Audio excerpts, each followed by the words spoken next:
ভারতের নতুন সরকার বাংলাদেশের জনগণের প্রত্যাশাকে মর্যাদা দেবে বলে আশাবাদ ব্যক্ত করেছেন বিএনপি মহাসচিব মির্জা ফখরুল ইসলাম আলমগীর। সোমবার ঢাকা রিপোর্টার্স ইউনিটিতে জাতীয়তাবাদী কৃষক দলের উদ্যোগে বিএনপির প্রতিষ্ঠাতা সাবেক প্রেসিডেন্ট জিয়াউর রহমানের ৪৩তম শাহাদাত বার্ষিকী উপলক্ষে আধুনিক কৃষি, অভিন্ন নদীর পানি আগ্রাসন এবং জলবায়ুর ভারসাম্যহীনতা রোধে শহীদ জিয়ার ভূমিকার শীর্ষক এক সেমিনারে তিনি কথা বলেন। বিএনপি মহাসচিব বলেন, ভারতের নতুন সরকার সম্পর্কে বলার আমার একটি কথা, ভারত আমাদের প্রতিবেশী দেশ, নিঃসন্দেহে আমাদের অনেক প্রভাবশালী প্রতিবেশী একটি দেশ।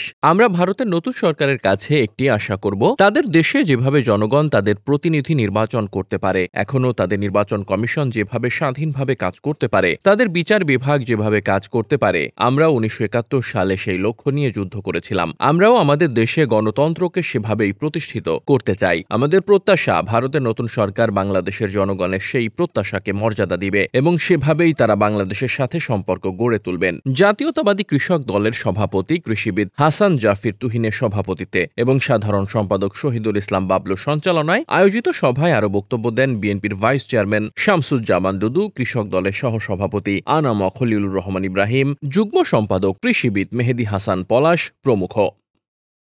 Desk report, বার্তাবাজার।